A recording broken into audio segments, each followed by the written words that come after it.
Football মাঠে জীবনের রূপকথা তো লেখা হয়ই, কখনো সখনো প্রবল অঘটনও ঘটে মাঝে সাঝে।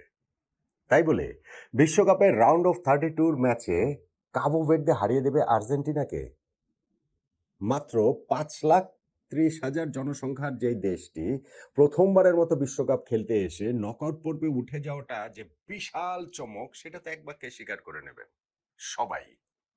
সেই ফিফা র্যাঙ্কিং এ 64 নম্বরে থাকা কাবো ভের্দে 1 নম্বরে থাকা আর্জেন্টিনাকে, ডিফেন্ডিং চ্যাম্পিয়ন আর্জেন্টিনাকে, লিওনেল মেসির আর্জেন্টিনাকে হারিয়ে দেবেন? এটা কি আসলে বিশ্বাসযোগ্য? হ্যাঁ, অবিশ্বাস্য কাণ্ড কারখানা যে ফুটবলে ঘটে না তা তো আর নয়, কিন্তু আজকে যদি আর্জেন্টিনাকে কাবো ভের্দে হারিয়ে দেয়, সেইটা বিশ্বকাপ ফুটবলের 96 বছরের ইতিহাসে সবচেয়ে সবচেয়ে সবচেয়ে বড় অঘটনগুলোর মধ্যে থাকবে। অন্তত পক্ষে টপ 3-তে এইটা অবশ্যই অবশ্যই জায়গা করে নেবে।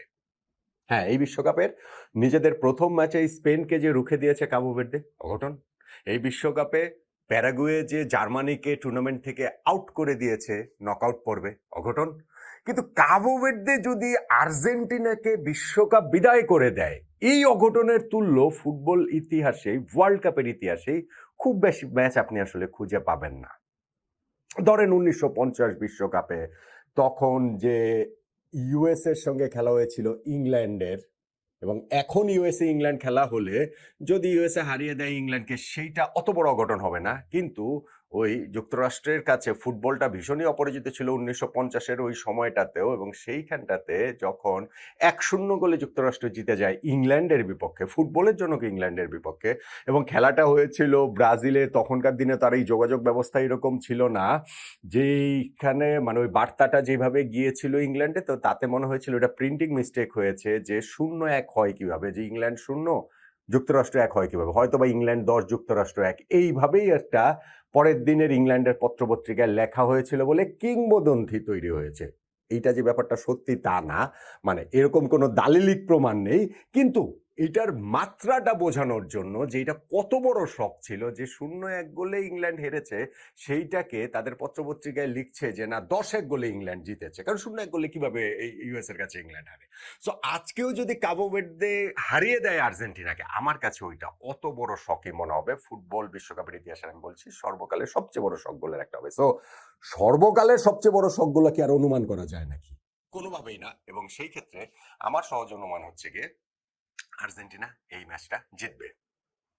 দেখেন, আর্জেন্টিনা এখন একটা মেশিন হয়ে উঠেছে। তারা এরকম টুর্নামেন্টে নকআউট পর্বে লাস্ট ম্যাচ হেরেছে আজকে থেকে আরো 7 বছর আগে, 2019 সালে ব্রাজিলের কাছে কোপা আমেরিকার সেমিফাইনালে। তারপরে 2021 কোপা, 2022 ওয়ার্ল্ড কাপ, 2024 কোপা, এই 3টা টুর্নামেন্ট তো তারা জিতেছে, এবং সেই পথে নকআউট পর্বে 10টা ম্যাচে তারা বিজয়ী। 2021-এর কোপাতে 3টা ম্যাচ জিতেছে, যার মধ্যে একটা টাই ব্রেকারে কলম্বিয়ার বিপক্ষে সেমিফাইনালে। 2022 ওয়ার্ল্ড কাপের নকআউটে 4টা ম্যাচ জিতেছে শিরোপা জয়ের পথে, তার মধ্যে 2টা টাই ব্রেকারে কোয়ার্টার ফাইনাল নেদারল্যান্ডস এবং ফাইনাল ফ্রান্সের বিপক্ষে। এবং 2024 কোপা আমেরিকাও নকআউট পর্বের 3টা ম্যাচ তারা জিতেছে শিরোপা জয়ের পথে, এবং সেইখানটাতেও একটা ম্যাচ টাই ব্রেকারে কোয়ার্টার ফাইনাল ইকুয়েডরের বিপক্ষে। এখন একটা দল সর্বশেষ 7 বছরে 3টা টুর্নামেন্টে 10টা নকআউট ম্যাচ জিতেছে, যার মধ্যে 4টা টাই ব্রেকারে জিতেছে। টাই ব্রেকারে জেতাটা কিন্তু একেবারে ছেলে খেলা না। হ্যাঁ, মনে হতে পারে 50-50, কিন্তু যখন এই 4টা টাই ব্রেকারে জিতে, তার মানে তাদের গোলকিপার এবি মার্টিনেজের বীরত্বর ব্যাপারটা মাথায় রাখতে হবে। একই সঙ্গে ওই প্রেশার মোমেন্টে গোল করার যে পেনাল্টি শুটআউটে পেনাল্টিকে গোল করার যে ক্রেডিট আর্জেন্টিনা ফুটবলারদের, সেটাও আসলে দিতে হবে। সো যেই দলটা গত 7 বছরে 3টা টুর্নামেন্টের নকআউট পর্বের 10টা ম্যাচ জিতছে, সেই দল 2026 ওয়ার্ল্ড কাপে এসে কাবো ভের্দের কাছে হেরে যাবে। অনেক কিছুই হয় ফুটবলে, কিন্তু এইটা আর হবে না। আর এটা হলে আমি বলছি যে সেই 1950 সালের ইউএস এর হারানো যে ইংল্যান্ডকে, ওই পর্যায়ের আসলে শকিং হবে, ওই পর্যায়ের বড় অঘটন হবে। সেইটা তো আর আগে থেকে কিভাবে অনুমান করবেন? অবশ্য কাবো ভার্দে যে এই টুর্নামেন্টে এরকম খেলবে, তারা যে নকআউট পর্বে চলে আসবে, সেইটাও আগে থেকে অনুমান করা যায়নি। হ্যাঁ, তারা এখন বলছেন যে তাদের ওই যে পুরনো ভিডিও বেরোচ্ছে, সাক্ষাৎকার বেরোচ্ছে, যে তারা একটা এইরকম বড় স্বপ্ন তারা দেখেন, ওয়ার্ল্ড চ্যাম্পিয়ন আর্জেন্টিনার মুখোমুখি হওয়ার স্বপ্ন দেখেন, লিওনেল মেসির মুখোমুখি হওয়ার স্বপ্ন দেখেন। কিন্তু এগুলো তো বলার জন্য বলা, মাঠে যারা করে দেখাতে পারেন তখন সেই বলাগুলো অনেক বেশি সিগনিফিকেন্ট হয়ে আসে। কাবো ভের্দে যদি সবাই যেরকম এক্সপেক্ট করেছেন ওরকম প্রথম রাউন্ড খেলে টেলে বিদায় নিয়ে যেত, তাহলে ওই যে তারা আগে কি বলেছেন আর্জেন্টিনার সঙ্গে খেলবেন কিনা মেসির সঙ্গে খেলবেন কিনা, তাহলে তো আলোচনার মধ্যেই আসতো না। তারা সেটা করে দেখাতে পেরেছেন। গ্রুপ পর্বে 3টা ম্যাচে তারা একটাতেও হারেনি।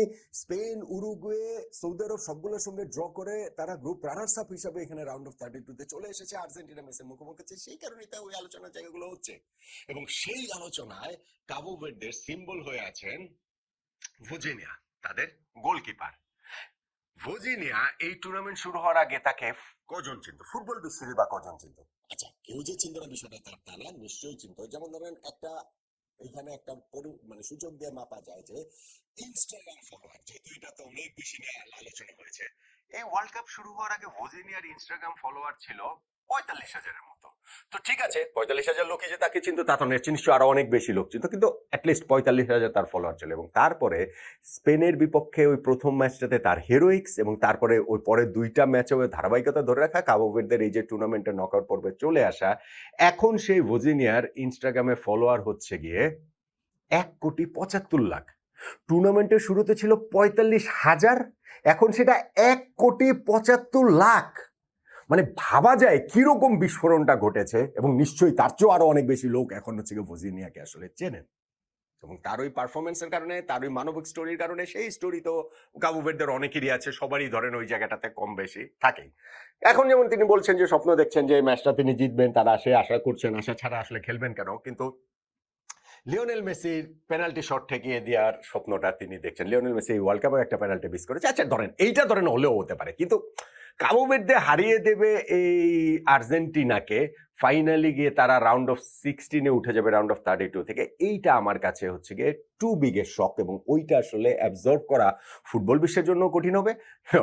অবভিয়াসলি কাবো ভের্দের যে স্টোরিটা, তারা প্রায় সকল ফুটবল প্রেমীদের সেকেন্ড ফেভারিট টিমে পরিণত হয়ে গিয়েছে নিজের পছন্দের দলের পরে এই দলটাকে, কিন্তু তাই বলে আর্জেন্টিনাকে তার হারিয়ে দেবে, আমি বারবার বলছি, এইটা আসলে আগে থেকে এটা প্রত্যাশা করা বা এরকম কোনো কিছু হবে সেটা ভাবাটাই যায় না।